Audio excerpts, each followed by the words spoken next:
Bienvenue sur Eventcheck, le podcast où l'on parle groupe et événementiel. Ensemble, nous partons à la rencontre de personnalités de notre secteur qui nous racontent leur parcours, mais surtout leur savoir-faire et leur vision.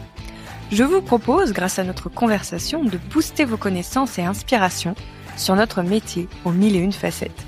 Je suis Clémence Ferraud, CEO de BookingCheck, et votre hôte sur ce podcast. Bonjour à tous et bienvenue sur un nouvel épisode d'Eventcheck. Aujourd'hui, je reçois Justine Pierron qui se définit comme votre copilote des lieux de réception. Elle vous accompagne dans votre stratégie pour votre lieu événementiel. Comment tu vas, Justine ? Écoute, je vais super bien, Clémence. Un grand merci pour cette invitation. Avec plaisir. Et je me réjouis de cette petite heure qu'on va passer ensemble. Exactement, cette petite conversation. Alors aujourd'hui, on va parler d'un grand sujet, c'est comment est-ce qu'on développe l'activité B2B d'un lieu. Ta spécialité, ta grande spécialité, c'est les lieux de réception, les domaines événementiels, tu me confirmes ? Ouais, c'est tout à fait ça. Mais avant que tu nous répondes, que tu nous dévoiles tout, qu'est-ce qui t'a amené à en être là aujourd'hui avec nous ? Écoute, moi j'ai passé beaucoup d'années en agence agence événementielle. Ouais, donc c'était une agence de voyage, mais qui avait un pendant événementiel. Et au bout de quelques années, je me suis frottée plusieurs fois à des lieux de réception, à des hôtels. Et plusieurs fois, je me disais: «Mais c'est pas possible. Moi, si j'avais mon lieu, je ferais pas les choses comme ça. Je les ferais plutôt comme ça». Et en 2023, j'ai eu envie de faire autre chose, de quitter cette agence, d'aller explorer d'autres horizons. Et je me suis dit: «Bah, go, en fait». Je vais pas ouvrir mon lieu événementiel parce que j'ai pas les moyens, même si, c'est mon petit rêve caché. Mais du coup, en attendant, d'ouvrir, mon lieu événementiel, je vais aller partager toutes les idées que je pourrais avoir si moi j'avais, mon propre lieu. Et avec toute l'expérience que j'ai capitalisée en agence, de tout ce qui m'a énervée, de tout ce que j'ai apprécié, je vais tenter d'en faire, quelque chose et d'en construire une méthode pour aider, en fait, les lieux de réception à se développer sur, le marché B2B. Voilà comment j'en suis arrivée là. Magnifique. Et toi, tu avais donc particulièrement, une clientèle, d'annonceurs? Heu, ouais, moi mes clients, c'était que des entreprises. C'était que ça, c'était au début beaucoup de comités d'entreprise parce que pendant plusieurs années, j'étais sur une partie loisirs, donc c'était beaucoup de week-ends loisirs, hein, pour le comité d'entreprise. Et très vite, j'ai basculé sur une clientèle entreprise corporate avec l'organisation du coup d'événements pro, donc séminaires, journées d'études, incentives. Et donc là, effectivement, c'était que des entreprises en direct. Et tu avais toutes les tailles d'événements? Tu pouvais Ouais, aller de 10 personnes à 200? ouais. Alors 10 personnes, on faisait pas, on faisait pas.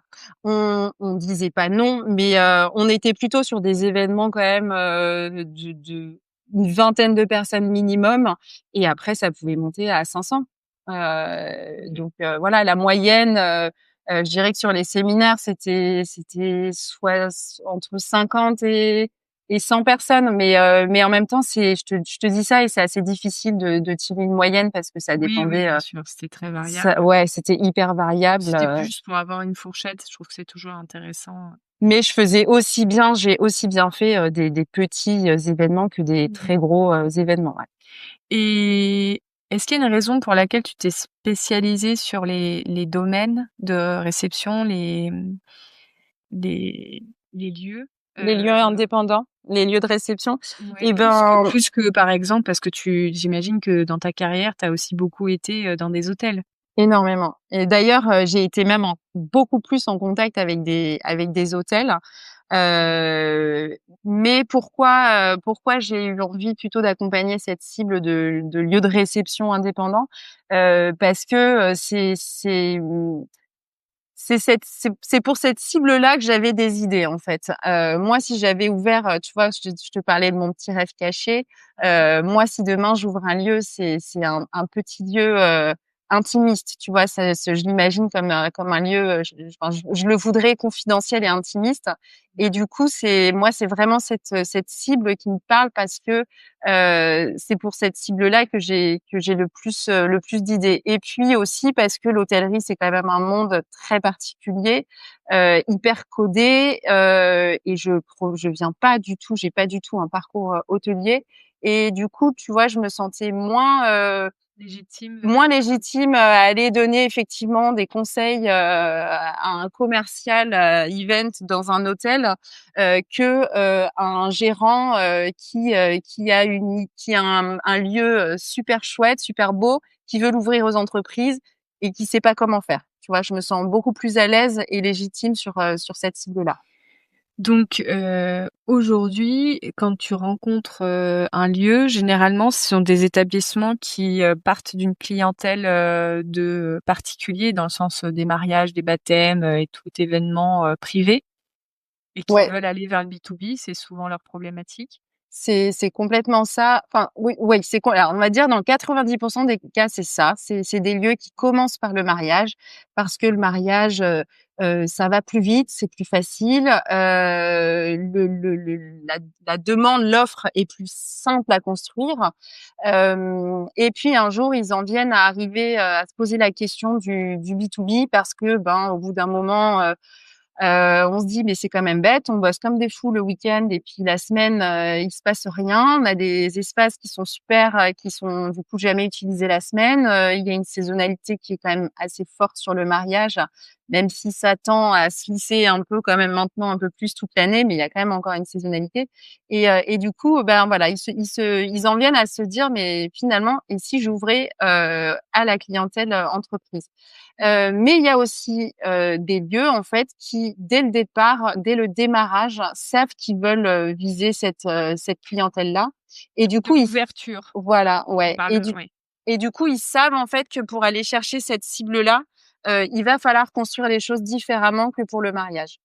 Donc en fait, il y a vraiment les 2 cas de figure, mais le plus courant, c'est quand même je fais du mariage et je veux passer sur le séminaire. Enfin on va utiliser le terme séminaire, mais ça veut dire, on sous-entend événement d'entreprise, hein. Oui, oui, oui, ça peut être d'autres formats que le séminaire. Ouais, tout à fait. Toi, tu as un peu un raisonnement en différentes étapes sur les grands axes des bonnes pratiques Ouais. quand on veut mettre en place justement un, on va dire, une entrée réussie Mmh.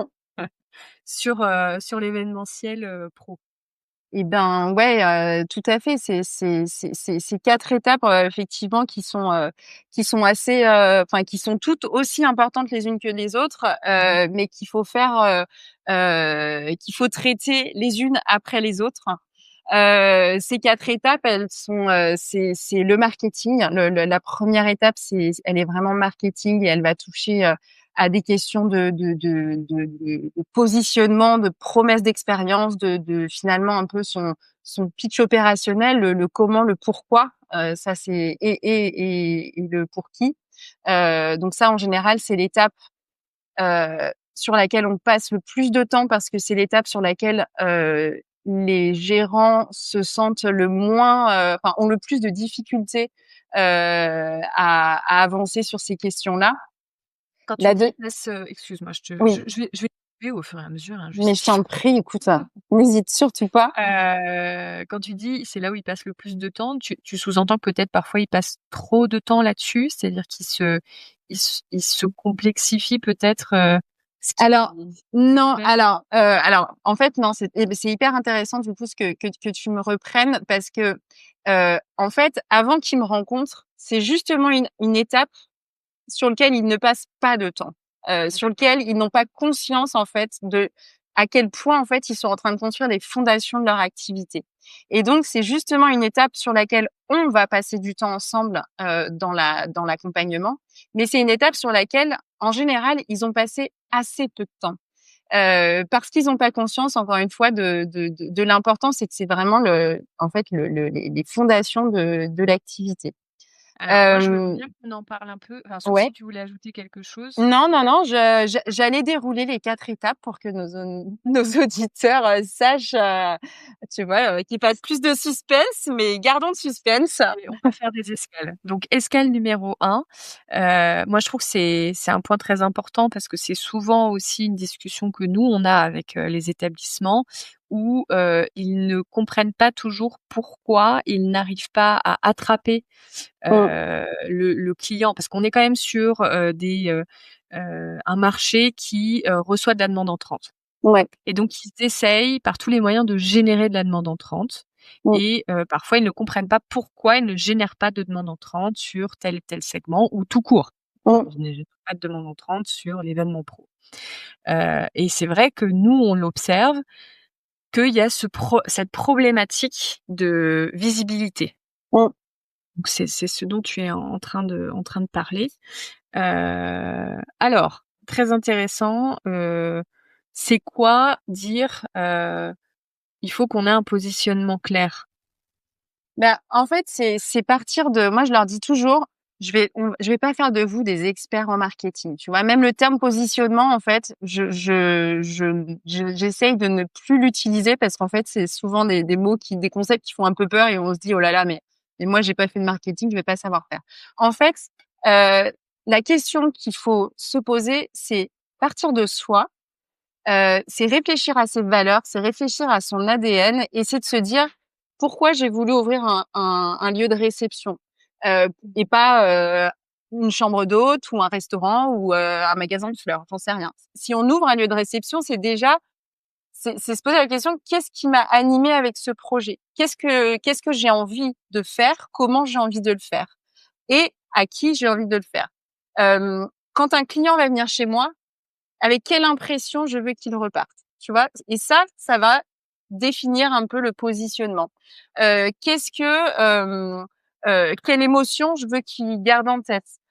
Si je devais définir mon lieu en 3 mots, ce serait quoi? Quoi? L'essence de mon lieu, c'est quoi? Et pourquoi je choisis ces mots-là et pas d'autres?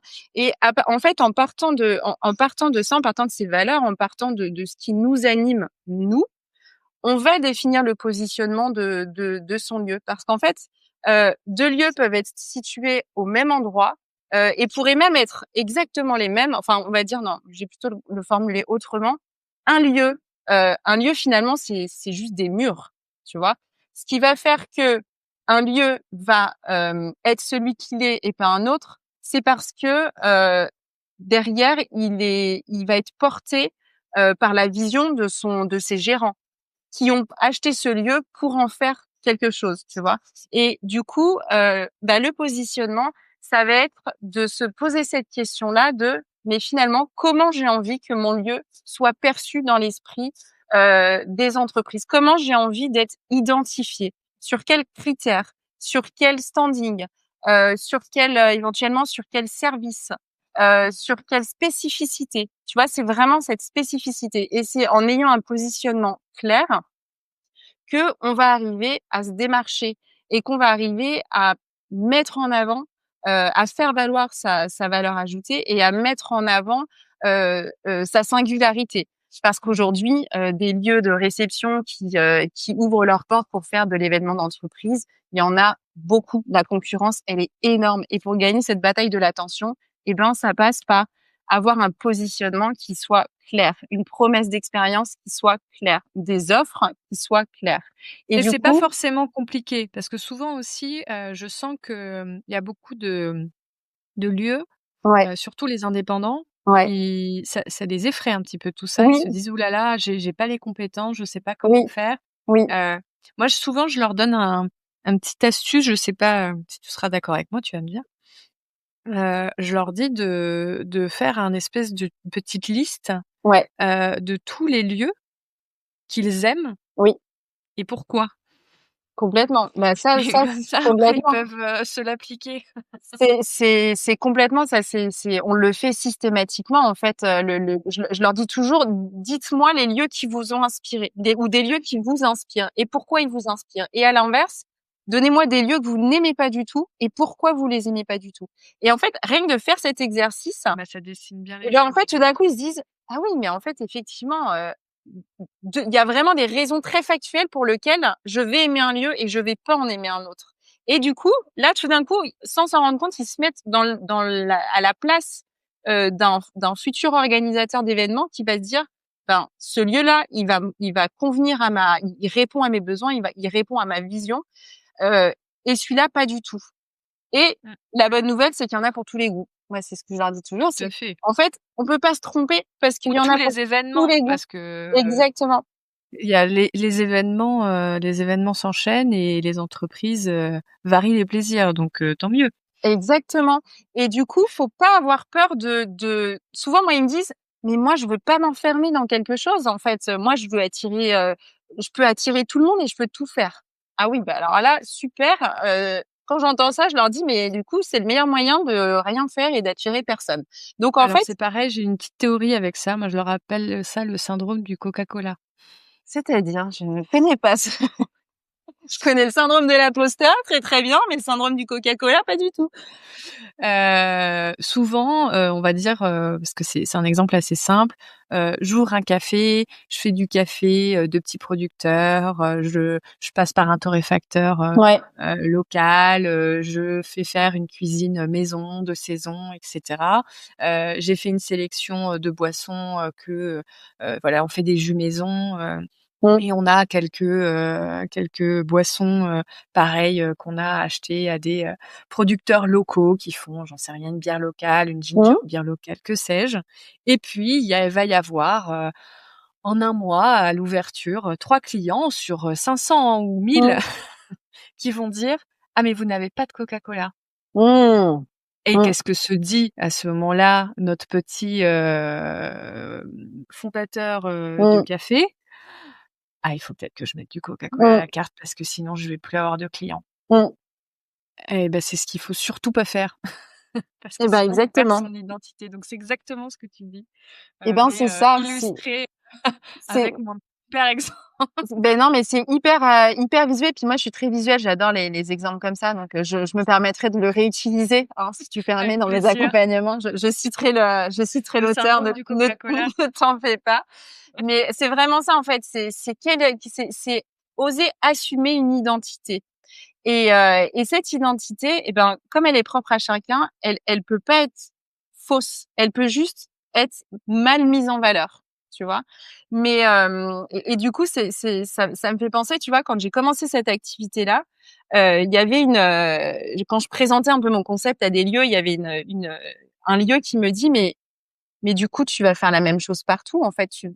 Du coup, tu vas prendre ce qui marche, chez les uns, puis tu vas prendre un concept que tu vas dupliquer partout.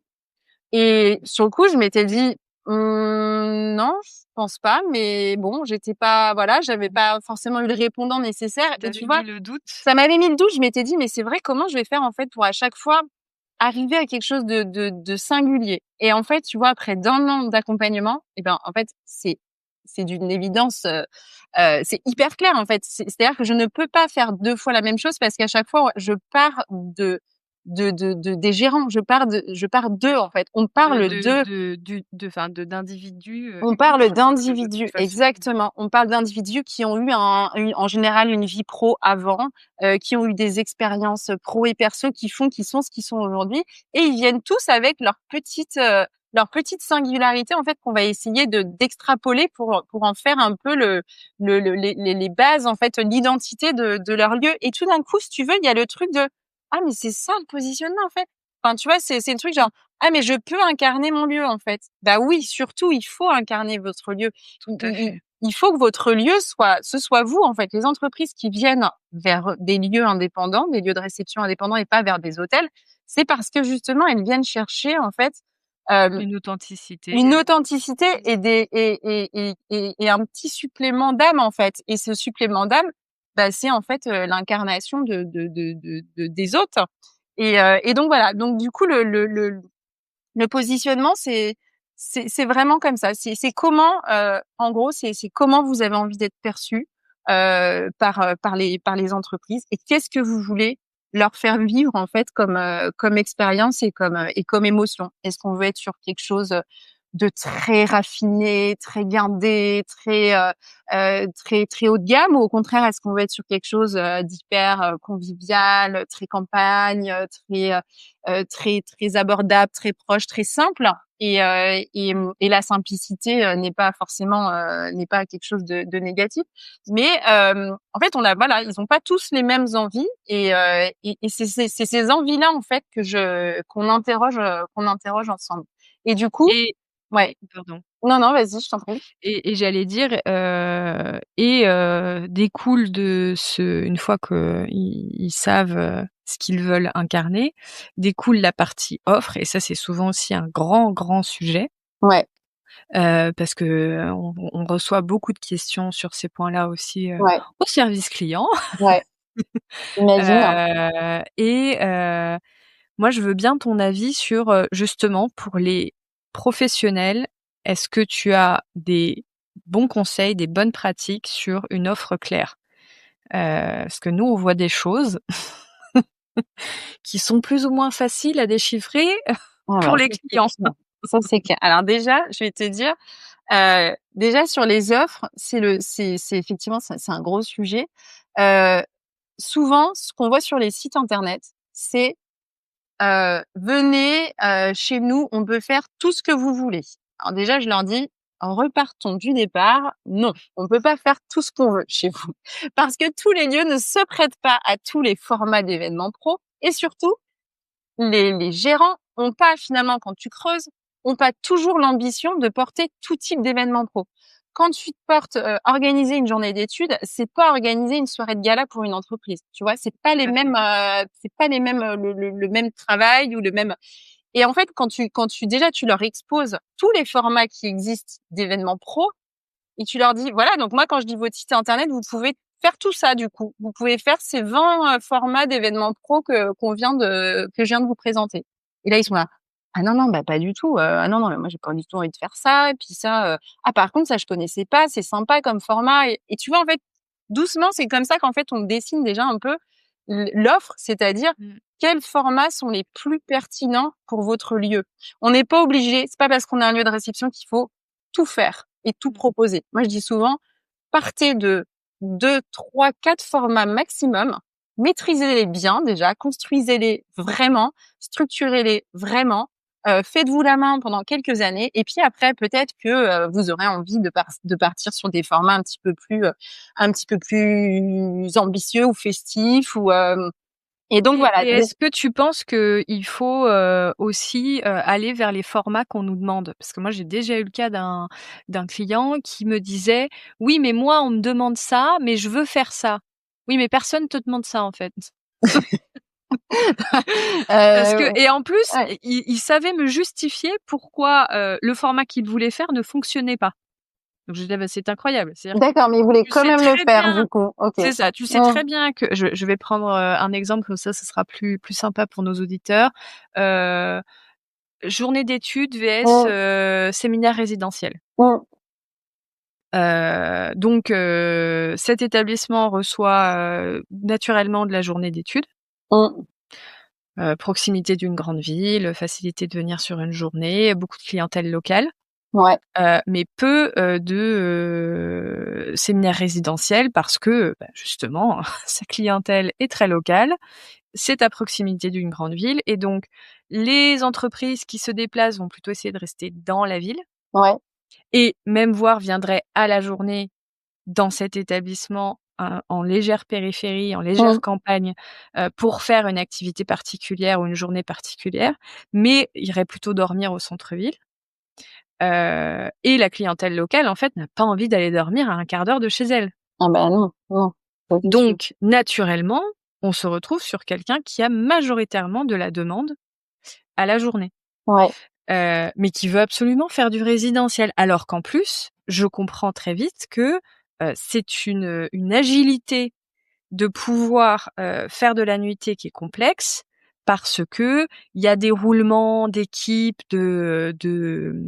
d'entretien ensuite des chambres. Mmh. Quand un séminaire dure 2 jours et puis qu'il y a une autre Mmh. arrivée et que c'est le même jour et qu'il faut nettoyer tout le Mmh. domaine, et cetera, et Mmh. qu'en fait c'est quasiment impossible. Mmh. Et donc on revient à notre prendre des formats qu'on veut faire, mais aussi qu'on peut et qui sont demandés parce que Ah c'est bah, c'est sûr et quand on travaille les formats, en fait, là, tu vois, j'ai assez caricaturé quand je leur ai dit: «Bon, bah, voilà tous les formats, qu'est-ce que vous voulez faire?» bien Non, sûr. en réalité, on part quand même en fait, tous mes au avant que le enfin, quand au tout début de l'accompagnement, je fais un diagnostic, en fait, du lieu, ce qui me permet, moi, déjà d'identifier un petit peu, tu vois, quand on en arrive aux offres, je sais quand même déjà les offres qui vont être les formats qui vont être pertinents ou qui vont pas du tout le faire. Tu vois, je me rappelle d'un lieu, qui m'avait demandé de venir, enfin qui m'avait demandé de venir, visiter et c'était un lieu qui voulait absolument faire du comité de direction. C'était vraiment le format qu'il voulait faire. Sauf que et qui me dit: «Mais je comprends pas, ça fait 2 ans, je m'éverte je mets de l'énergie et tout, et ça prend pas».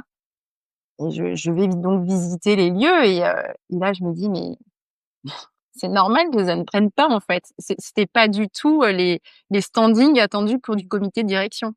Et du coup, tu vois, c'est pas toujours effectivement évident de faire comprendre que l'envie n'est pas cohérente avec la réalité du lieu.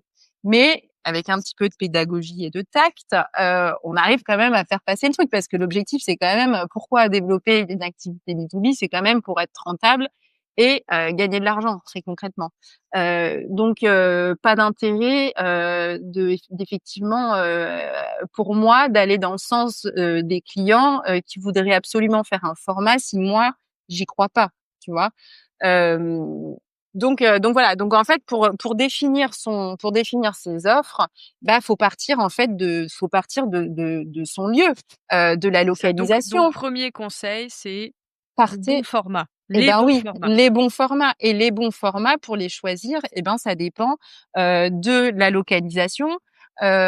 Pour du séminaire résidentiel, il faut quand même idéalement être situé à proximité, enfin pas trop loin en tout cas d'une gare ou d'un aéroport. Parce que, si vous êtes loin, enfin si votre accessibilité elle est difficile, bah ça peut être un frein. Hem Pareil, si vous voulez faire du séminaire résidentiel, mais vous n'avez que, 5 chambres, 6 chambres, En dortoir, ah, bah, du coup, voilà, des fois, je visite des lieux, c'est capé pour les mariages, donc tu sais, tu as des chambres, tu as 10 lits et tu voilà. es là: «Oui, donc ça marche très bien, avec les cousins, les copains, mais pas du tout avec les collègues, en fait, hein». Au maximum des collègues, moi, quand je faisais du séminaire, ah, il y avait des entreprises qui ça leur arrivait d'en mettre, sur des formats un peu, appartements qui mettaient 4 personnes dans les appartements. Donc 4, c'était vraiment le maximum et puis c'était des chambres quand même assez grandes, enfin voilà, c'était, Il faut plutôt se garder en tête que soit les gens vont partir sur 1 ou 2 personnes. single. Et oui, Ouais, c'est ça, 1 ou 2. c'est Ce 1 ou sera 2, 1 ou 2, voilà, complètement. Donc voilà, donc si on veut faire effectivement du séminaire résidentiel, mais qu'on a que, 5 ou 6 chambres ou 7 chambres, bah, ça va pas le faire. Pareil, si on a mis que des lits doubles, et qu'on n'a pas des lits twinables et ben, ça du coup, ça oriente aussi forcément, le choix. Après, si on veut faire, de l'événementiel un peu, festif, un peu d'envergure, mais qu'on a une salle de réception, pour maximum, 30 personnes, c'est peut-être pas le format du coup le plus cohérent. Parce que soirée de gala pour 30 personnes, c'est il n'y en peut-être aura pas pas beaucoup. il y aura pas beaucoup d'entreprises intéressées. Donc c'est pour bien choisir son format, c'est faut partir des lieux, enfin de son lieu, de ses espaces, du standing aussi de ses espaces, parce que quand je parlais des comités de direction, c'est vraiment ça en fait. Si on veut aller sur ce format-là, alors il faut comment dire? Adapter son lieu au standing du comité de direction, c'est-à-dire un standing, haut, élevé. Mmh. Donc le format. Après, ben, pour, construire son offre, ben, une offre séminaire, ça va être quoi? Ça va être, de réfléchir à ses services. Qu'est-ce que je vais proposer dans ce format? Parce que Faire une journée d'études, OK. Faire un séminaire résidentiel, OK. Mais qu'est-ce que je souhaite proposer comme service? Qu'est-ce que, quelle va être, comment j'ai envie de construire en fait, cette journée-là? On sait que sur du séminaire, il va y avoir toujours, un moment où il va falloir proposer, une animation, les fameux team building. Et ben pareil, les team building, c'est qu'est-ce que je veux proposer comme team building? On n'est pas obligé de proposer tous la même chose. On en a marre en fait de l'Olympiade Koh-Lanta. Donc en fait, ne vous sentez pas tous obligés de proposer l'Olympiade Koh-Lanta parce que vous avez vu que le voisin faisait ça. Il y en a marre. Proposez en fait des choses qui soient cohérentes avec votre lieu. Vous êtes un lieu en pleine nature. Eh ben, proposer des activités qui résonnent et qui soient cohérentes avec l'environnement. Si vous êtes un lieu plutôt urbain, bah pareil. Ou si par exemple, je sais pas, vous avez une appétence particulière pour l'art et c'est votre petite passion pas cachée, et ben trouver des activités en lien avec ça, parce que c'est une activité en fait qui va venir résonner aussi avec qui vous êtes et avec ce que vous avez envie de partager et de porter. Et donc même pour les team building, dans les choix des team building, moi j'en dis toujours, mais qu'est-ce qui vous donne envie en fait? Et c'est drôle d'ailleurs parce que parfois, souvent c'est un couple, c'est des couples en fait. Mes clients, ils sont soit seuls, soit en général en couple. Et du coup, c'est toujours drôle parce que il y a jamais les mêmes envies, ou là où le petit atelier floral ou de céramique va beaucoup plaire à madame, et monsieur, il va pas être tellement branché par le petit atelier d'art floral. Et voilà, l'idée c'est pour les services et ces animations, c'est de proposer quelque chose de de de distinctif en fait, parce que c'est aussi comme ça que vous allez vous distinguer dans votre proposition.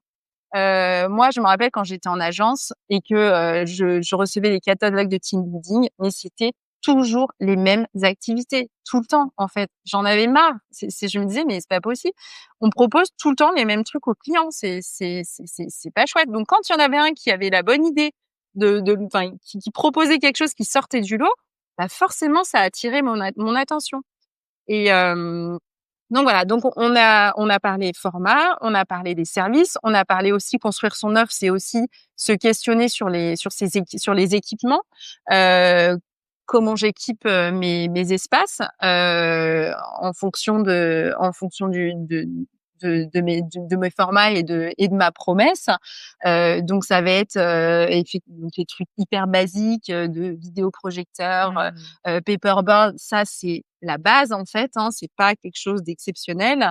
Mais par contre, si vous faites de la journée d'études vraiment votre format un peu phare, et que vous avez envie de vraiment de construire une salle pour réfléchir, pour travailler, qui sortent un petit peu de l'ordinaire, vous allez on va réfléchir ensemble à comment on va équiper cette salle pour sortir un petit peu du lot et pas juste avoir des chaises et des tables qu'on retrouve chez tout le monde.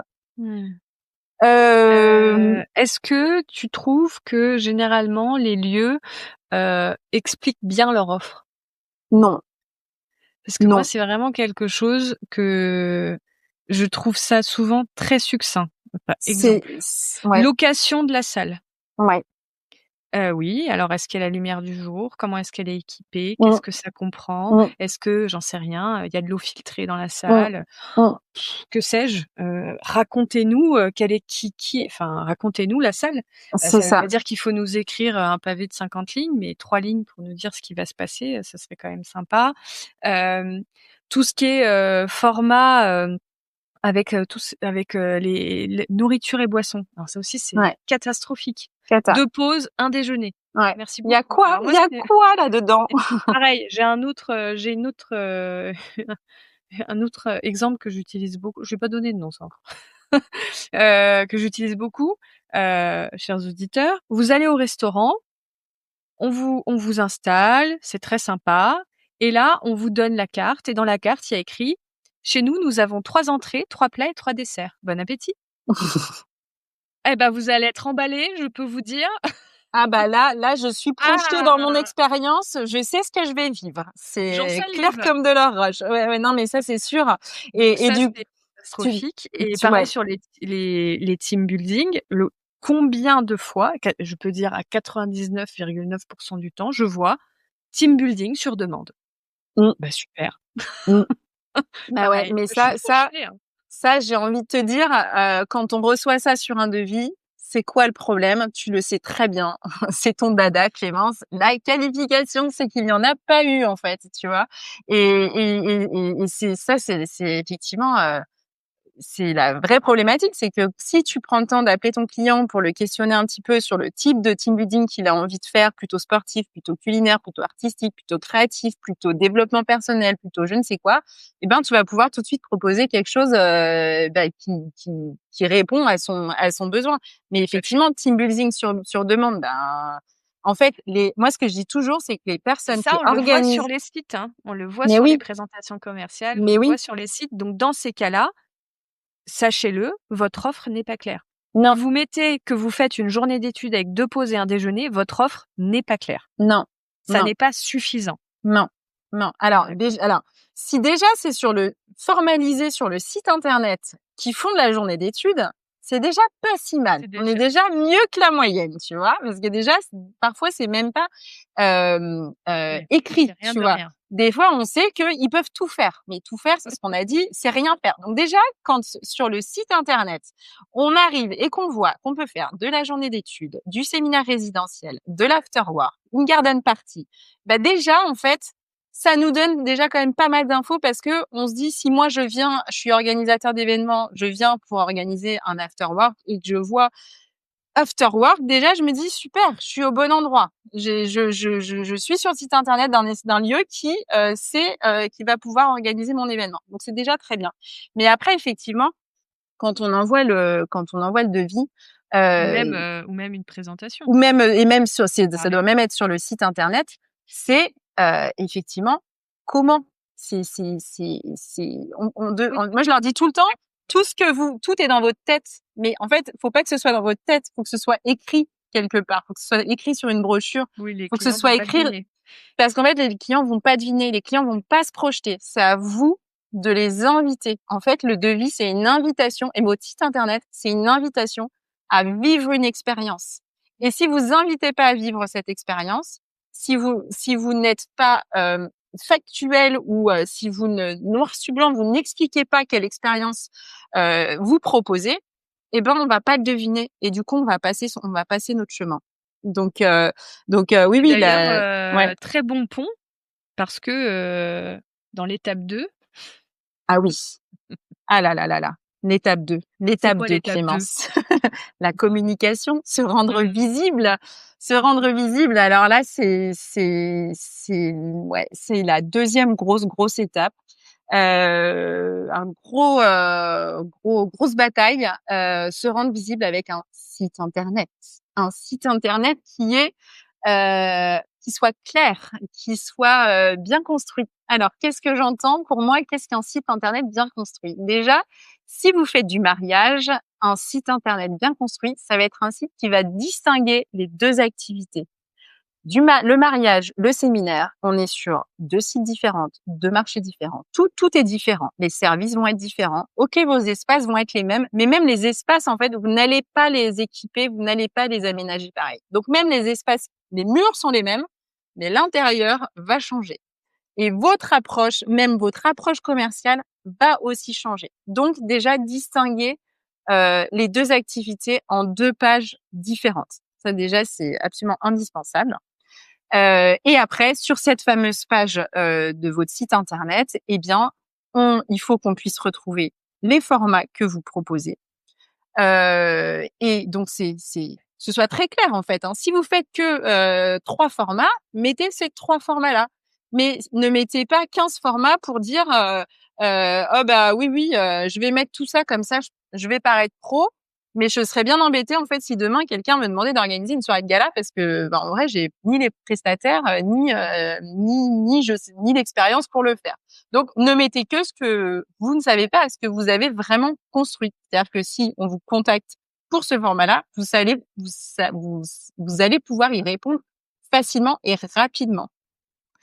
Voilà. Ensuite, des visuels, des beaux visuels, indispensables. Ça, on vous le dira jamais assez, hein. Ah là là là là là, mais Les photos, les photos, les des photos. photos. Ça doit être j'ai même envie de vous dire, si vous pouvez, faites en sorte que ce soit un budget annuel.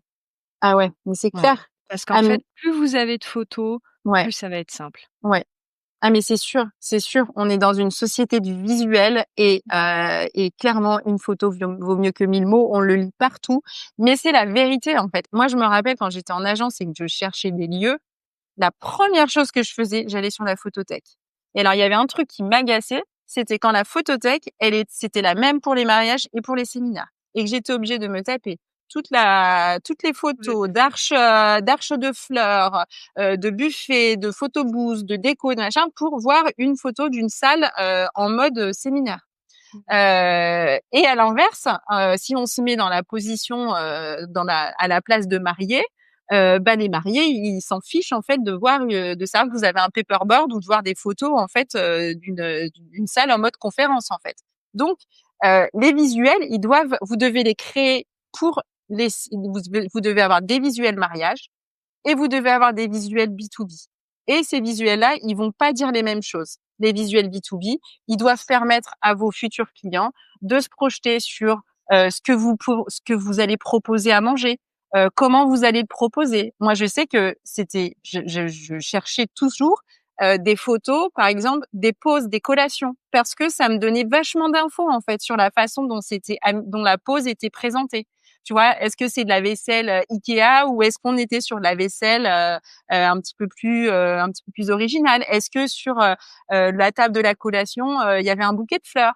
Est-ce que c'était juste panier de croissants ou est-ce que ça avait l'air d'être des gâteaux maison ou tu vois en fait rien qu'une photo sur les poses, et ben ça donne en fait beaucoup d'infos sur votre positionnement et sur l'expérience que vous allez faire vivre.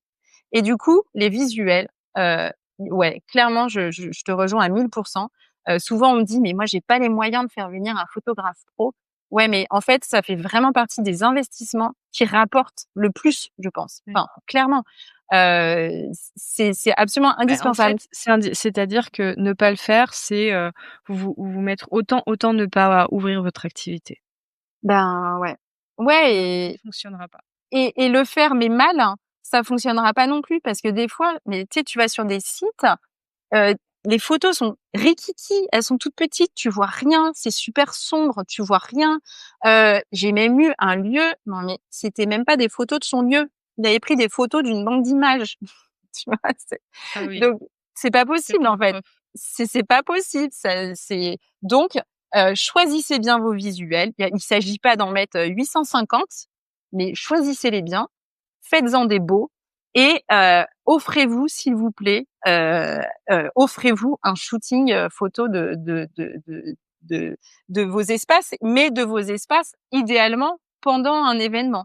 Parce que pareil, avoir des photos d'espaces vides, de tables et de chaises, ça fait pas tellement rêver, c'est pas très sexy. Par contre, voir sa salle de séminaire dressée en séminaire avec des gens en train de bosser et on voit qu'il y en a qui sont debout, il y en a qui sont assis, on voit que les tables elles ont été bougées un peu dans tous les sens. Ben en fait ça va donner des informations sur comment on va pouvoir travailler. Ah OK, je vois que les gens sont debout, il y en a qui sont assis sur des poufs, il y en a il y a des tables dans un sens, d'autres dans un autre sens, la porte est ouverte, ah bah tiens, ça donne sur le dehors, on est sur un dedans dehors, tu vois? Ça donne vachement d'infos et puis on va se projeter. Ah bah là, ça a l'air d'être une salle où on va pouvoir, travailler librement, où on va pouvoir personnaliser l'espace en fonction de nos besoins et ça, en fait, ben, il y a qu'avec des visuels qu'on peut s'en rendre compte. Tout à fait. J'ai une autre question sur la partie communication avant qu'on passe à notre étape, 3. Est-ce que donc en gros, on a créé, notre positionnement, notre offre, on la diffuse parce que c'est bien le Ouais, but, du site internet. Mais ouais. est-ce que pour toi, le site internet suffit? Parce que est-ce qu'on va réussir à traquer Mmh. de la personne Mmh. qui passe sur notre site si personne Mmh. nous connaît? Eh ben, oui et non. Soit il y a les moyens d'avoir, un bon budget pour mettre du budget sur le référencement naturel et faire en sorte que son site remonte bien. Alors là, oui, moi je crois que si le site, encore une fois, si le site est bien organisé, qu'il y a un appel à l'action, qu'il y a un formulaire, qu'on a vraiment donné toutes les infos pour que notre client pour le pousser à nous faire une demande de devis. Si on a le budget pour pousser le référencement naturel, oui, moi je pense que c'est tout à fait faisable et c'est même, souhaitable. Parce que le but, c'est de pas être dépendant, d'apporteurs d'affaires. Après, quand on est un lieu et qu'on débute complètement sur ce marché-là, bah, les apporteurs d'affaires, ça va quand même nous donner une visibilité.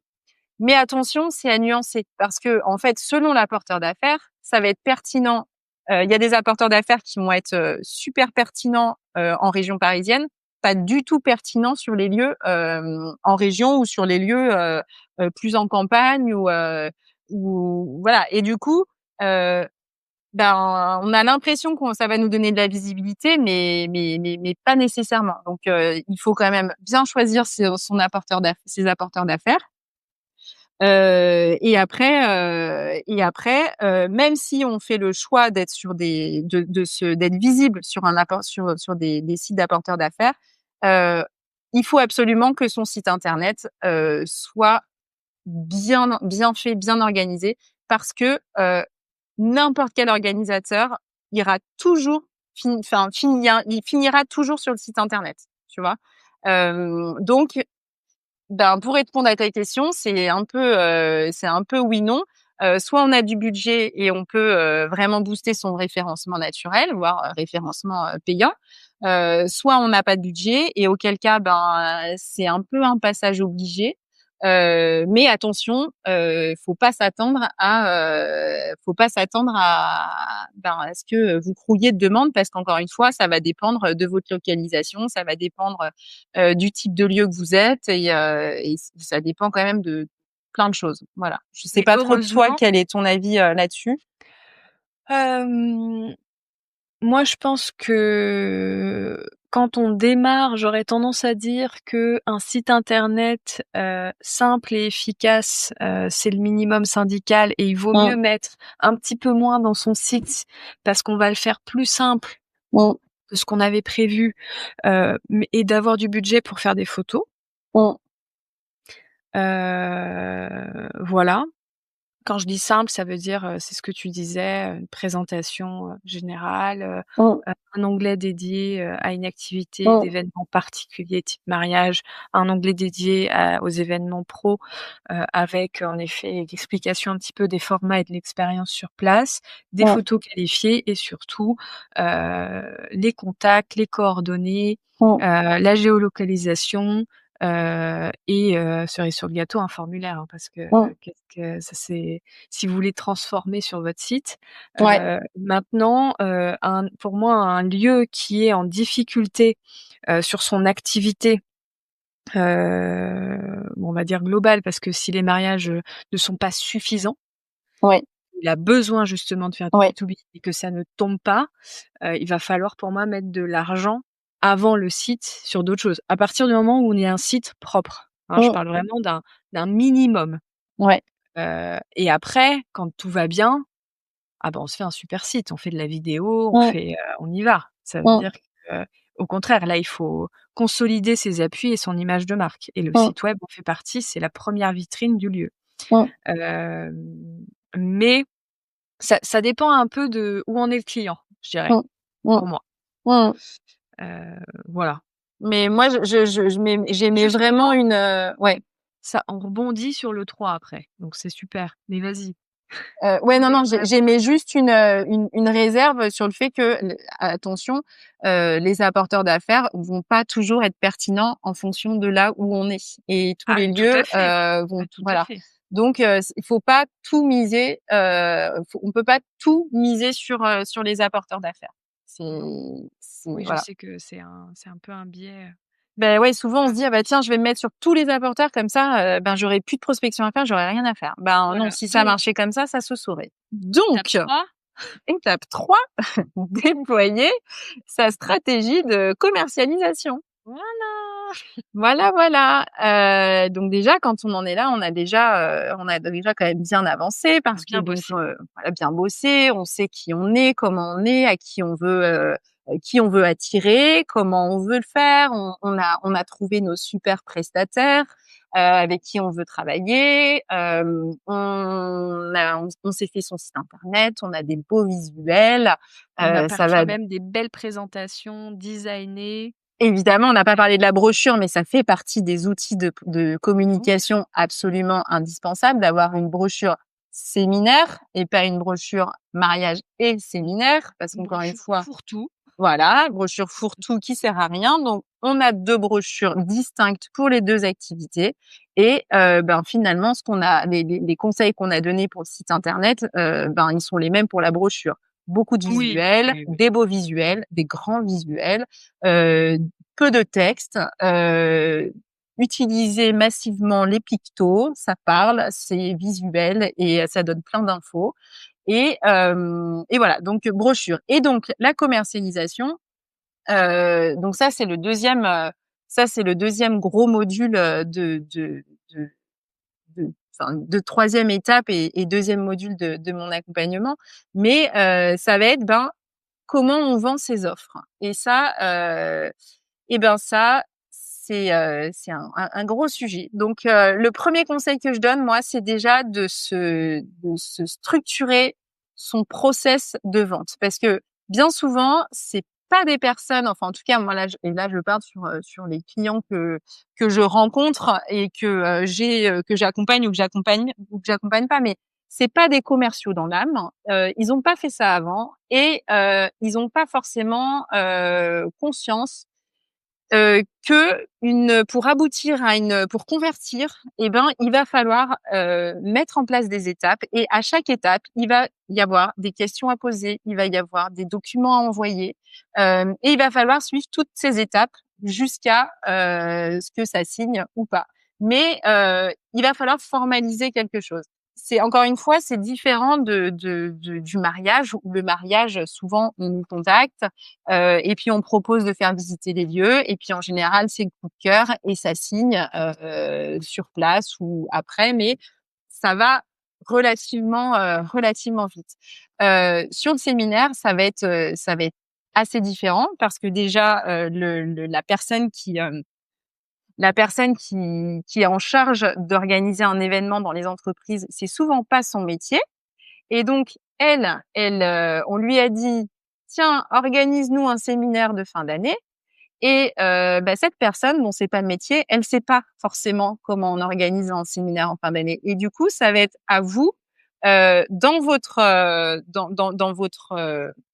ce fameux process commercial, ça va être à vous, en fait, de co-construire, l'événement avec l'organisateur et de lui poser les bonnes questions pour bien cibler ses enjeux, pour bien cibler ses objectifs et donc pour répondre, pour lui apporter les bonnes réponses en termes de service, en termes de service, surtout. Donc voilà, donc c'est avoir son process commercial, c'est savoir en fait, quoi faire, quoi envoyer, quoi demander, quelles questions demander pour bien qualifier sa demande, à quel moment le faire, quand je relance, au bout de combien de temps je relance, qu'est-ce que j'envoie comme document, pour faire patienter, et cetera. Voilà, ça c'est mon 1er conseil, c'est construire un process commercial. Je sais pas si c'était très clair ou si tu, veux qu'on creuse, Non, c'est un très point en particulier? bien, non, parce que ça on le répète, Vous le répétez souvent, beaucoup, donc ouais. Mmh. on peut s'arrêter là, mais en effet, c'est vrai et moi je rajouterais juste, parce que, je vois d'autres typologies de lieux que Justine, c'est que même si vous en avez un, ça vaut peut-être le coup de le challenger.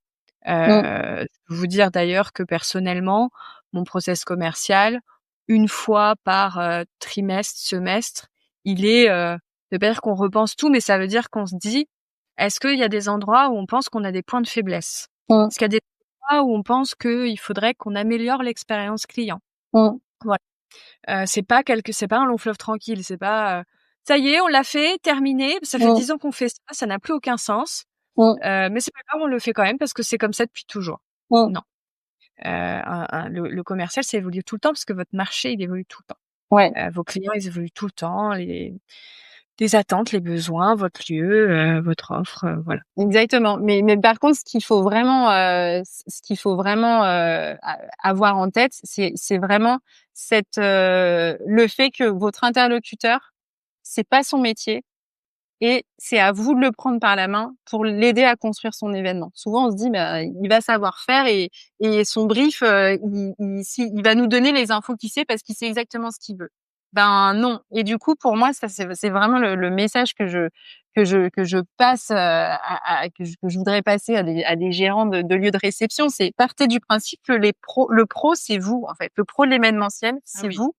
Oui. Et cette étape de la commercialisation, les premiers contacts que vous allez avoir avec votre client, il faut absolument renvoyer des messages rassurants de: «Je vais te prendre par la main, confie-moi ton événement, je vais le prendre en charge, enfin je suis un pro, je vais te guider, je te prends en charge et on va le faire ensemble». Et ça, c'est C'est vraiment le fameux cas du pilote de l'avion, qui va voir ses passagers et qui leur dit, «Vous pensez que je prends quelle route pour aller à notre destination?» ouais, «Bah, c'est toi le pilote». voilà, ouais, c'est Donc exactement ça. vous recevez une demande entrante et vous n'êtes que dans une position passive, Mmh. c ça va pas être rassurant du tout, ouais. Donc Bah, je ça suis envoie pas effectivement, complètement, d'accord avec ça envoie pas d'éléments d'assurance. Et puis en plus, ça vous permet pas non plus de éventuellement, proposer des prestations en plus qui vont faire aussi gonfler un petit peu la note pour vous.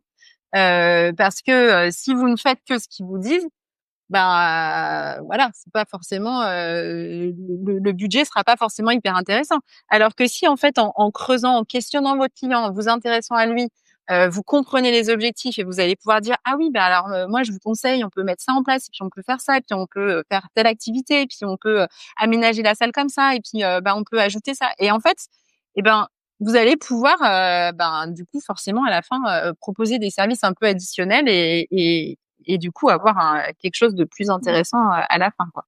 totalement. Dans la commercialisation, il y a un autre aspect qui est très important, selon toi? Oui, au début, en tout cas, c'est se bâtir un plan de je dirais, se bâtir un plan d'action commercial, sur le plan d'action commercial de lancement. Et puis, d'y aller crescendo. Les actions qu'on va mener au bout de 5 ans d'exploitation vont pas être celles qu'on va mener, la première année. 2-3 mois. Mmh. Voilà, c'est ça. Donc moi, une action que j'aime bien proposer, parce qu'en plus elle fait un petit peu moins peur, c'est sûrement pas la prospection, parce que ça c'est c'est ce qu'ils aiment pas en général. Mais ça va être, par exemple, d'organiser un événement, pour officialiser un petit peu le lancement de leur activité.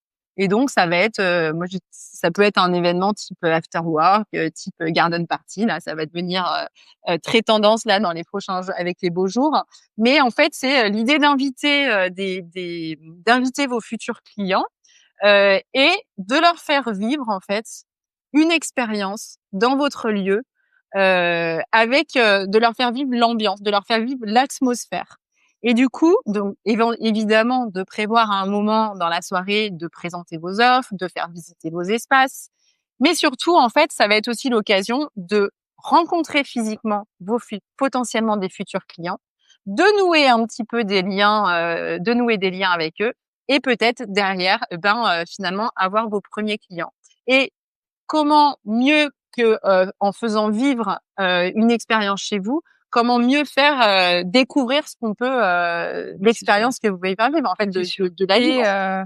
tu parles des clients, et partenaires parce que, Et partenaires, les agences, c'est exactement, ça. exactement, les agences, tous les prestataires, Même en fait. même, je sais que je pense au mariage, il y a des lieux très intelligents, ils invitent les coiffeuses, les maquilleuses. Oui, c'est ça, c'est les Ah oui, il y prestataires. a Oui, oui. En vraiment. fait, il faut vraiment avoir en tête que complètement vos prestataires, tous ces prestataires que vous aurez sourcés pour animer vos événements, Team eh ben, building, ils vont de team building, traiteurs, ça peut être des prestataires d'animation de soirée, ça peut être des coachs, des formateurs qui peuvent intervenir aussi sur les temps forts pour animer une réunion, par exemple. Moi, c'est un service que j'aime beaucoup pousser. En fait, ces personnes-là, elles vont devenir des prescripteurs. Elles vont, OK. si une fois qu'elles vous connaissent, elles peuvent être sollicitées par des clients pour Elles ont leur booster, clientèle elles et aussi, elles ont leur qui propre reviennent clientèle aussi. et Exactement. mmh, Donc, c'est clairement aussi des personnes à inviter et à remercier ou une fois par an, parce que finalement, pour moi, c'est une action que je préconise en action de lancement, mais en fait, c'est quelque chose que vous pouvez imaginer tous les ans, organiser un after work en septembre ou en juin, fin au d'année lieu ou de vous début mettre d'année. sur 200 apporteurs d'affaires, mettre un C'est petit ça, budget, c'est ça. Oui, événementiel. exactement. Heu et ça, c'est le fameux donc on l'évoquait, à demi-mot tout à l'heure, mais c'était le fameux, j'ai mon site web, mais pour que mon site web vive, pour que je reçoive du lead entrant, ce plan d'action commercial, il va être important, heu, pour amener du trafic Mmh. aussi sur votre site. C'est parce que vous allez avoir des actions que la mayonnaise va monter. Exactement, exactement. Il faut et d'ailleurs, toutes les actions de communication que vous allez mettre en place sont des actions commerciales. Commercial et communication, enfin commercialisation, communication, c'est totalement lié, ça C'est s'entremêle très proche. complètement. Et d'ailleurs, il y a des lieux qui prennent le parti de ne faire, par exemple, sur LinkedIn, que de la création de contenu, mais par contre beaucoup de création de contenu, puis du contenu quali. Euh, et ça va être leur comment dire leur process enfin ça va remplacer en Démarchage. fait ça va remplacer leur prospection. Et donc Est-ce que tu penses à une marque ou pas spécialement? Tu penses à un client qui le fait très bien ça? alors oui, alors je sais pas si Super. alors je vais te citer je peux citer le lieu, c'est ça? Ouais. Bien Oui. sûr. Ah oui, oui. Alors je c'est pas un client à moi du tout, donc je ne sais pas du tout si c'est leur unique technique pour attirer des clients, mais en tout cas, De je trouve que c'est un lieu commercialisation. qui communique très bien sur LinkedIn. C'est le domaine Beau Soleil et c'est un domaine que je Ah oui, je vois très bien. tu vois? Et moi, je trouve que leur communication sur LinkedIn, elle est hyper pétillante, elle est hyper authentique, elle est enfin, en fait, Bah, là, moi, pour je le les coup, connais eux, pas, je suis. ils ont un positionnement, très clair. Exactement. Et tu vois, en fait, c'est exactement ça un positionnement clair. Moi, je n'ai jamais visité ce domaine, je ne les connais pas, je ne connais pas Elsa, et pourtant, en fait, toutes les semaines, je la vois dans mon fil d'actualité. D'ailleurs, coucou Elsa si tu nous écoutes, mais je la vois dans mon fil d'actualité et j'ai l'impression de la connaître parce qu'en fait, je comprends qui elle est parce que il communique tout le temps sur comment on est, c'est quoi un séminaire chez nous, ça va être quelle ambiance, ça va être quelle expérience, ça va être. Et en fait, toutes les semaines, il publie, toutes les semaines, toutes les semaines. Et en fait, Mmh. ça rend, ça donne une grosse visibilité. Donc, se dire, je vais me mettre à publier une fois par semaine sur LinkedIn, ça peut faire partie de vos actions de Ça peut être lancement. une stratégie. Ça peut être une Tout à fait. stratégie qui permet d'éviter la prospection si vous n'êtes pas à l'aise avec la prospection. Après, euh, la prospection, ça reste très efficace quand c'est bien fait. Donc c'est aussi évidemment quelque. Je pense que la prospection non préparée, est très anxiogène. Une Oui, prospection bien préparée, normalement, oui, est beaucoup plus apaisée. Évidemment, quand, vous devez décrocher votre téléphone, appeler quelqu'un et vous savez pas comment vous allez l'aborder, c'est un peu dur. ouais, Et puis, la prospection aussi, on pense toujours qu'on part de zéro quand on appelle un contact. Bah, par exemple, si vous avez fait un événement, vous avez invité des gens, pas forcément des gens que vous connaissez très bien, et qu'un mois après, vous réactivez un contact qui était venu à l'événement et vous l'appelez pour savoir un petit peu ce qu'il a pensé de votre lieu, s'il a des projets, mmh, c'est de la prospection. Ça, ouais, c'est de la prospection. totalement. Non, mais parce que des fois, Oui, d'ailleurs, tu fais très bien de le souligner, mais ça va de soi que si vous organisez un after work pour officialiser le lancement de votre activité B2B, évidemment que un mois après, il va y avoir des actions à mener pour relancer ces personnes-là. Et même, c'est même pas un mois après, en fait, c'est 3 jours après ou même le lendemain, c'est un mail pour remercier. 3 jours après, c'est un mail pour envoyer sa brochure. Puis 3 semaines après, c'est un mail pour envoyer la vidéo de l'événement ou éventuellement des photos de l'événement. Puis un mois après, ça va être là reprendre son téléphone pour dire bon bah ok voilà concrètement euh, quand venez-vous chez nous? Donc on appelle ça, chers auditeurs, nourrir son prospect. En fait, on va le faire rentrer dans des cycles de vie, et on le nourrit pour qu'en fait on crée une relation avec lui via différents actions. Donc ça ne va pas être que de l'appel froid sorti de nulle part. Où vous devez essayer de vous dépatouiller pour trouver sur le bon contact et le transformer. C'est pas... Ouais. Parce que ça, on va pas se mentir, hein, la prospection comme ça, c'est hyper difficile. Et puis, c'est très difficile en plus de savoir dans les entreprises parce qu'il y a plein de personnes en charge d'organiser les événements dans les entreprises. Ça, on travaille dans les cibles. Ça va avec l'offre. C'est difficile de cibler dans les entreprises qui organisent parce que ça peut être le service achat, ça peut être le service marketing, ça peut être le service communication, la RH, l'assistante de direction. En fait, il y a plein de personnes qui peuvent être en charge d'organiser l'événement. Donc, quand on n'a pas de contact, quand on n'a pas quand on n'a pas de réseau ou quand on n'a pas ces entrées dans une entreprise, c'est vrai que c'est pas évident d'aller cibler tout de suite la bonne personne. Mais pour autant, voilà, quand c'est bien fait, quand c'est bien préparé, et il y a des sociétés dont c'est le métier de faire de la prospection téléphonique à votre place, quand c'est bien fait, ça peut être très efficace. Mais il faut avoir effectivement un budget, quoi. Après, il y a une autre action aussi qui peut être un petit peu coûteuse, mais ça dépend en fait. C'est le référencement sur des médias, dans des médias ou magazines spécialisés. Ça peut, ça. Voire locaux, hein. Ah oui, oui, oui, alors quand je dis, oui, oui, pardon, tu fais bien de préciser, mais oui, oui, bien sûr, local.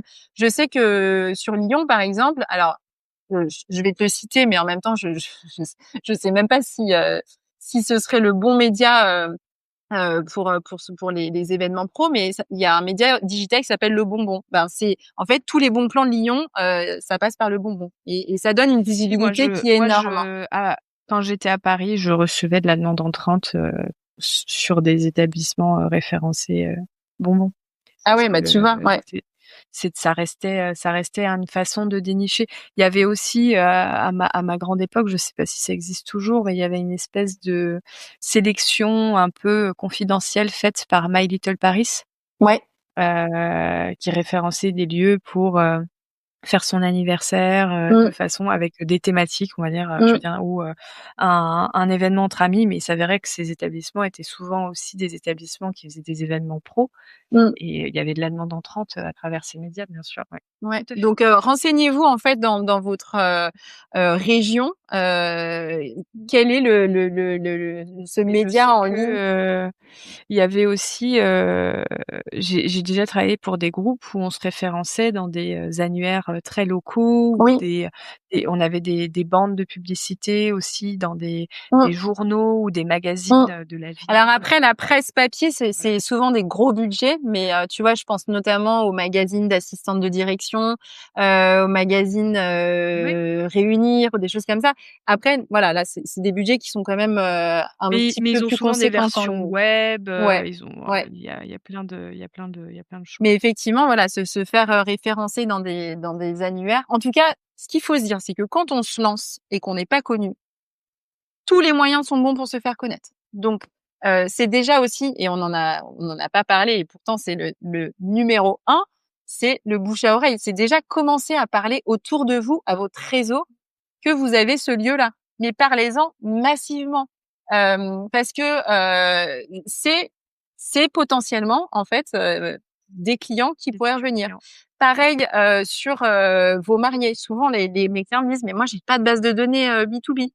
Oui, mais vous avez une base de données B2C qui est énorme. Ça fait 5 ans que vous faites du mariage. Vous pensez pas que dans vos clients mariés, il y a des chefs d'entreprise, il y a Ouais. des assistants de direction, il y a des gens qui seraient intéressés. Donc, en fait, commencez par faire un petit mail à tous vos anciens mariés pour leur dire: «Coucou, vous avez adoré vous marier chez nous, revenez travailler chez nous». Et ça c'est quelque chose, en fait, c'est une base de données souvent auquel les Bah, ils très pensent on dormante pense la pas, base de données alors mariage. qu'en fait, en fait, c'est une énorme base de données, quoi. Et potentiellement, ils pourront venir.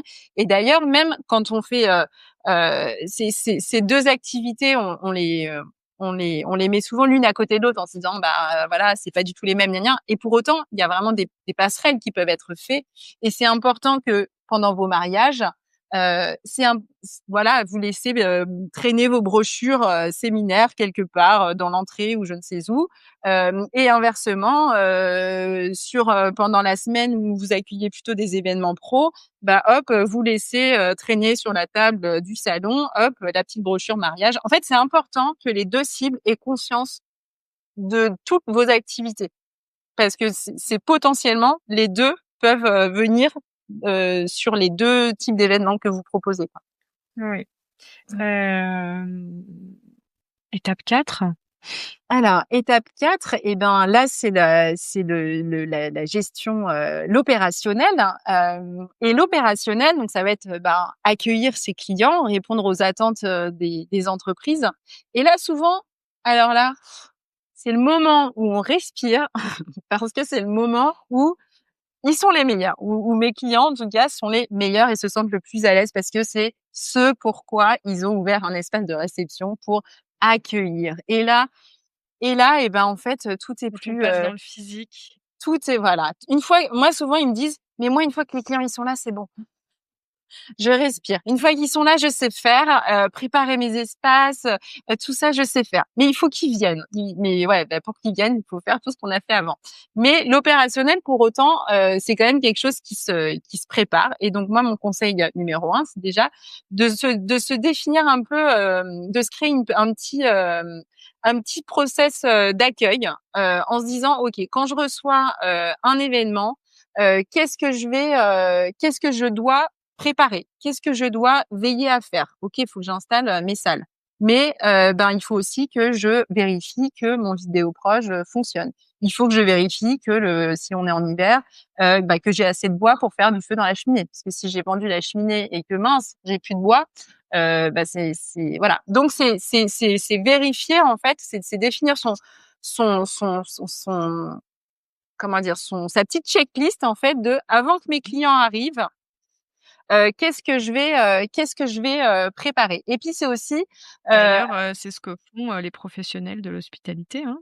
oui, tout à fait, tout à fait. On te confirme que c'est le cas, et donc et c'est une très bonne pratique. et puis c'est aussi, avoir conscience, que, des entreprises versus les mariés, quand vous allez accueillir des entreprises, il va falloir que vous restiez disponible toute la journée.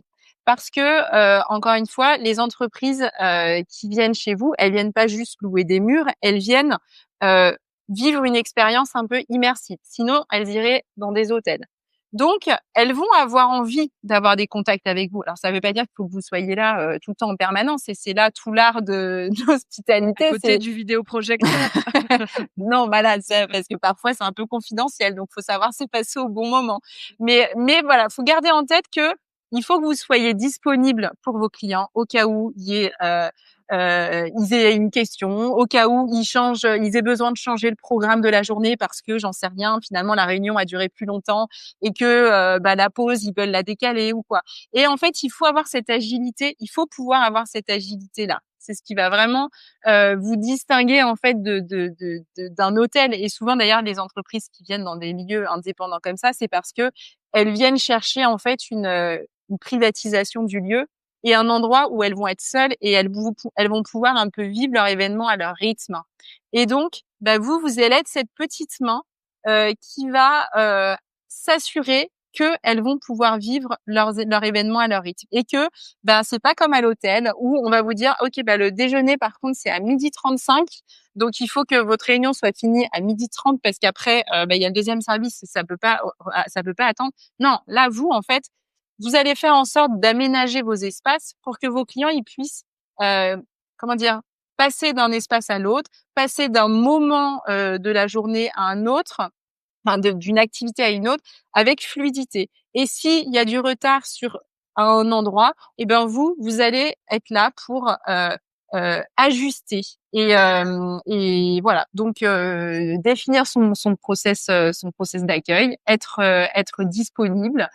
Et puis aussi souvent je dis ça va offrir, en fait, vous allez offrir beaucoup de beaucoup de soulagement à la personne qui organise l'événement, parce que elle va être super stressée. Elle va être super stressée que ça se passe bien. Elle veut que son patron la félicite à la fin de la journée. Je dis elle, mais parce que c'est malheureusement, c'est souvent des femmes, on va pas se mentir, mais ça pourrait être des hommes aussi. Mais il, donc l'organisateur d'événements, va vous être très reconnaissant, en fait, si il sent que il est pris en charge et qu'il n'a pas à gérer la logistique, mais que vous êtes là pour le faire, et que lui, il a juste à profiter, en fait, à profiter avec ses collègues et sans avoir à stresser. Et puis le conseil numéro 2, c'est soigner au max, c'est soigner tous les détails. Ça, on le redira jamais assez, mais c'est vraiment si vous voulez rendre une expérience, cette expérience d'événement chez vous vraiment mémorable, tous les petits détails vont être importants. Ça va être, par exemple, quand ils vont arriver, l'eau est déjà chaude, les lumières sont déjà allumées. Si c'est l'hiver, les bougies sont allumées, le feu est déjà démarré. Enfin voilà, c'est faire en sorte que quand le client arrive, tout de suite, il est immergé chez vous. Il se sent tout de suite, OK, l'événement peut tout de suite commencer. Et tout ça, c'est tous ces petits détails, s'assurer qu'il y ait bien un rouleau de papier toilette, assez de rouleau de papier toilette dans les toilettes. Ça, c'est des petits trucs, mais ça peut peut-être te faire sourire. Mais moi, c'est du vécu, tu vois, en fait. Genre, t'as plus de papier toilette aux toilettes. J'imagine. T'imagines un petit peu, c'est toujours un peu gênant, quoi. Donc, c'est des petites choses qui paraissent évidentes. Surtout quand tu dois demander à ta collègue de venir t'aider. Patricia! Donc c'est vraiment soigner tous les petits détails, c'est mettre des fleurs fraîches, c'est peut-être imaginer, moi je suis très dans l'olfactif et dans le sensoriel, donc ça peut être imaginer un parfum qui soit le parfum de votre lieu, et que quand on rentre, en fait, on sente une légère odeur. Alors un truc léger, pas du patchouli, mais un truc un peu sympa, un peu léger, où on se dit tiens, c'est agréable. La température de la salle, c'est agréable. On se dit pas non, je vais attendre de démarrer le radiateur, je vais démarrer les radiateurs 5 minutes avant pour faire des économies. Non, allumer les radiateurs un petit peu avant pour que quand ils arrivent dans la salle, en fait, la température, elle soit agréable. Voilà, c'est tout plein de petits détails qui vont faire que en fait, vous allez proposer une expérience qui sera vraiment distinctive. Mémorable. Mais mémorable, ça fait un peu mot valise. Mais posez-vous la question, en fait, de vous, quand vous allez chez des amis, quand vous allez, ou même chez vous, en fait, qu'est-ce qui fait que vous vous sentez bien chez vous? Qu'est-ce qui fait que vous vous sentez bien accueilli chez des amis? Qu'est-ce qui fait que vous vous sentez bien accueilli au restaurant? En fait, il faut partir de ces expériences et faut noter, en fait.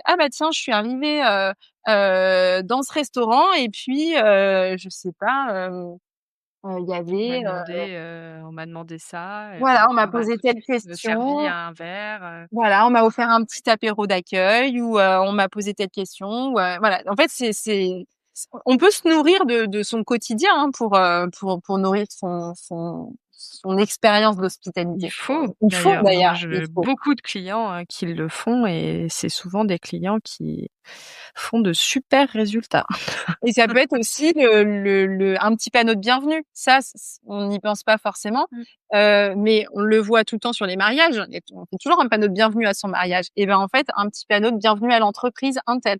c'est toujours plaisant en fait quand on arrive de se sentir accueilli. Ben voilà, Tout à le petit fait. panneau bienvenue à l'entreprise, et ben c'est voilà, on se sent accueilli, quoi. Eh bien, je crois que vous avez toutes les clés pour, rock, votre activité, de groupe pro. Je pense qu'il y a alors on a beaucoup, donné d'exemples, axés sur les lieux événementiels, mais je pense que tous ces bons conseils s'appliquent très, très facilement à d'autres typologies d'établissements, que vous soyez un hôtel, un restaurant, meeting center. Je pense qu'il y a plein de petites, touches intéressantes. Ouais. J'espère que ça vous aura plu. Merci Justine, pour, cette masterclass. Écoute, j'espère que Hein, il y j'ai avait été de quoi claire. noter. Il y a tellement d'idées dans ma tête, c'est dur de les structurer.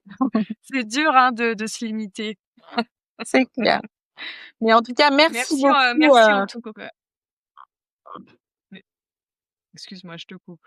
Ah non, mais je voulais juste, te remercier de m'avoir, donné la parole et j'espère qu'effectivement Pour ton expertise et bah, puis avec surtout plaisir. n'hésitez pas, si vous voulez aller plus loin et être accompagné, aux petits oignons, à contacter Justine directement. Bah, À ce bientôt sera Justine. à bientôt Clémence, merci beaucoup. Avec plaisir.